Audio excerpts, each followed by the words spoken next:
पाकिस्तानी संसद में फिलिस्तीन के मुद्दे पर प्रस्ताव पास हुआ। प्रस्ताव में इजराइल के हमलों की यहां पर निंदा की गई है, कड़ी निंदा की गई। सदन में पेश किए प्रस्ताव को सभी पार्टियों का समर्थन मिला है। प्रस्ताव में इजरायली हमले और बमबारी को बर्बरता करार दिया गया। इजरायली हमलों में बेगुनाह फिलिस्तीनी मारे जा रहे हैं।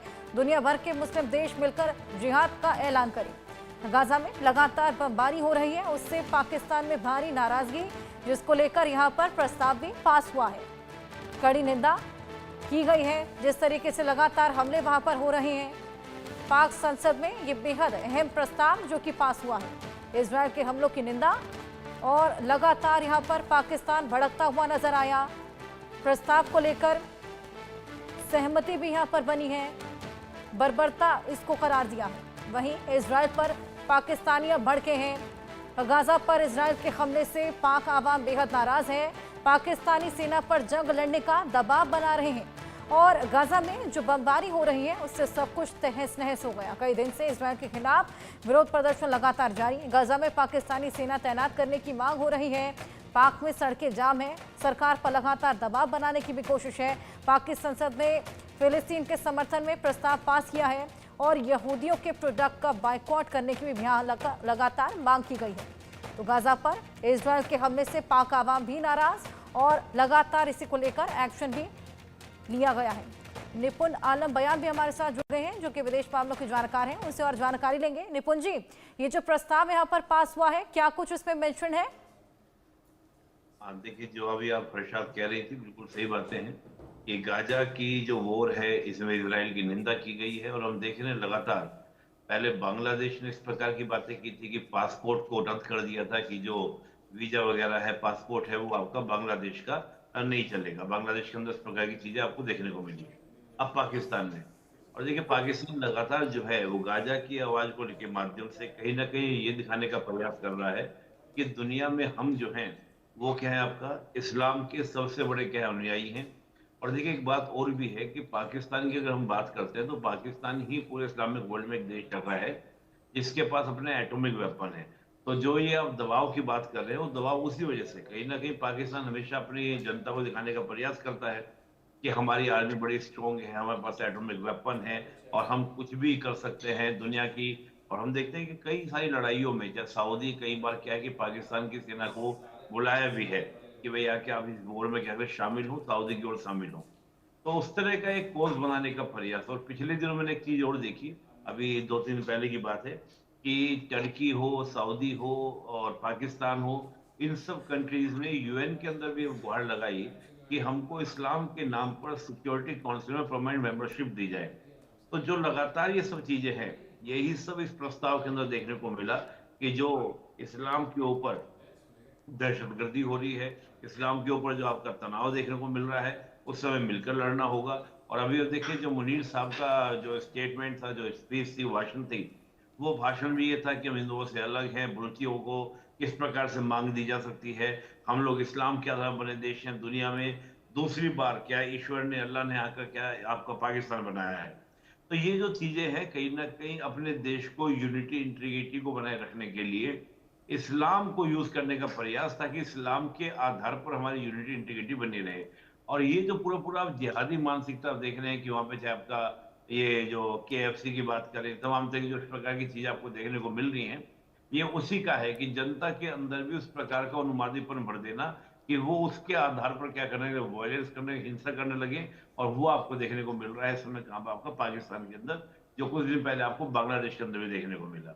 तो एक वही बात है कि सबसे बड़ा इस्लाम का पैरोकार कौन, उसकी एक जंग छिड़ी हुई है, चाहे वो टर्की हो, पाकिस्तान हो या आपका बांग्लादेश हो। ये सब वही कंट्रीज सबको लेकर चलने का प्रयास कर रहे हैं। जी बिल्कुल संजीत जी, मैं आपके पास आना चाहूंगी। जिस तरीके से अब ये तीनों ही देश एकजुट हो गए हैं, लगातार प्रदर्शन कर रहे हैं, क्या लगता है इसका कितना असर देखने को मिलेगा? देखिए, जहाँ तक ताल्लुक है, प्रदर्शन करना इनका हक है, ये प्रदर्शन कर सकते हैं। लेकिन जहाँ तक इसका असर होगा या किसी इजराइल के ऊपर कोई असर होगा या अमेरिका के ऊपर होगा, कुछ नहीं होगा। क्योंकि प्रदर्शन तो बहुत दिनों से चल रहे थे और ये प्रदर्शन करने से अगर इजराइल रुक जाता तो बहुत पहले रुक जाता, अमेरिका भी रुक जाता। तो प्रदर्शन करना इनका काम है। बाकी इसका मुझे लगता है कि लड़ाई के ऊपर या गाजा के ऊपर जो इजराइल अटैक कर रहा है, वो जो है उसका प्रदर्शन के ऊपर कोई असर नहीं पड़ेगा। अब जहाँ तक ताल्लुक है पार्लियामेंट में, आपने जिक्र किया कि पार्लियामेंट में प्रस्ताव को पास किया, सब पार्टियों ने मिलकर इसको प्रस्ताव को पास किया।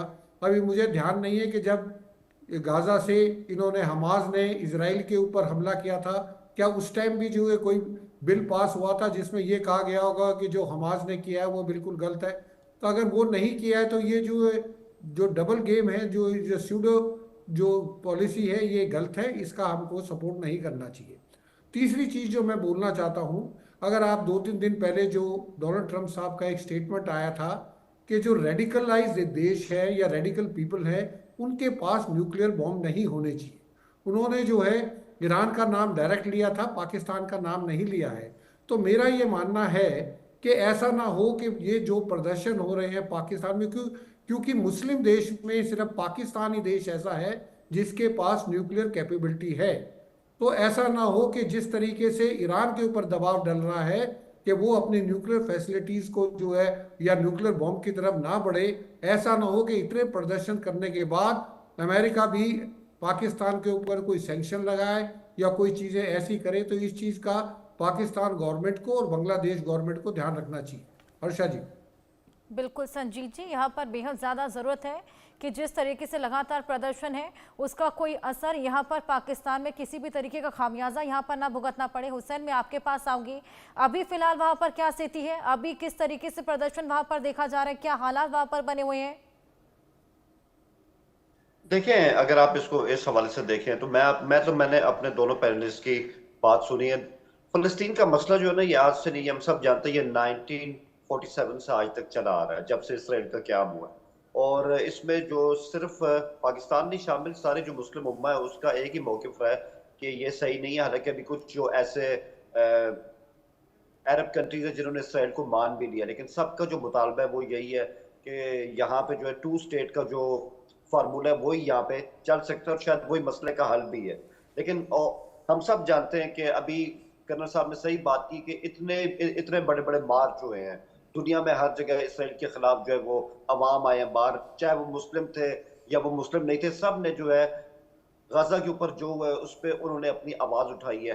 लेकिन वही बात है कि जो आलमी ज़मीर होता है ना, वो इन आवाज़ों को सुनता नहीं, और ताकत का असूल जो है, माइट इज़ राइट, हमेशा वही होता है और वही सब कुछ चला आ रहा है। तो हमारी जो पॉलिसी रही है, आपने भी अपनी रिपोर्ट में जिक्र किया, आपने न्यूज़ दी भी कि हमारी पार्लियामेंट के अंदर भी इस तरह की एक रेजोल्यूशन पास हुई है। तो देखिए, ये हमेशा होता रहेगा और हम इसराइल को आज तक, ये वाहिद कंट्री है जिसको हमने आज तक तस्लीम नहीं किया, ये वाहिद कंट्री है जहाँ पे हम कभी जो हम हमारे लोग हैं वहाँ पे सफ़र वहाँ का कर नहीं सकते और वहाँ के लोग यहाँ पे नहीं आ सकते जब तक फ़लस्तीन का मसला हल नहीं होगा।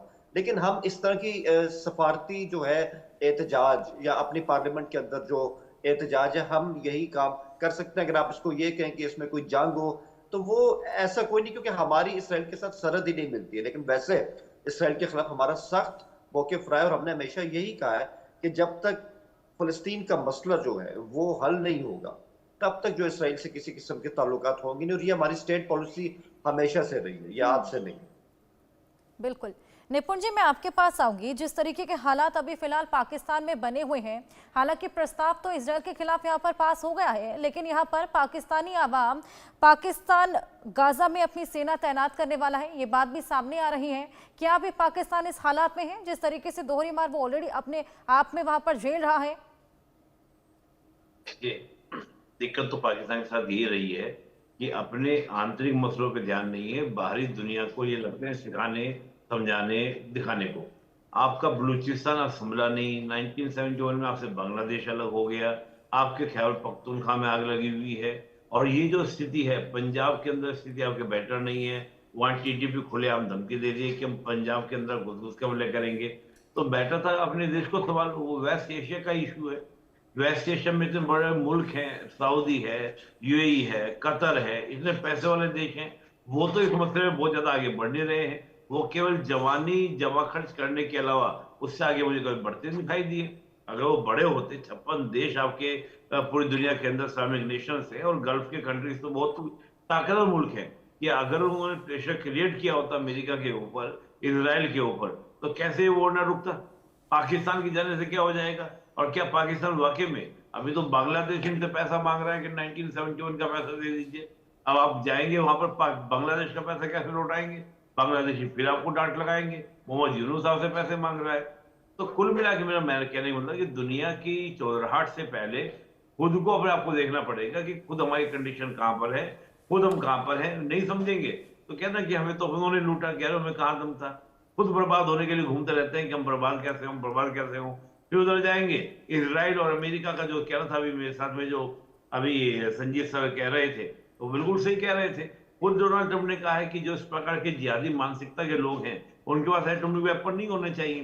तो ईरान के पास, फिर पाकिस्तान के ऊपर बहुत सारे सेशन लगेंगे। और आप जाइए IMF, वर्ल्ड बैंक फिर आपको फंड देगा, आपको इन्वेस्टमेंट हो जाएंगे आपके यहाँ पर, वो सब रुक जाएंगे। और देखिए एक बात ध्यान रखिएगा, पाकिस्तान पता नहीं इस बात को समझते क्यों नहीं है।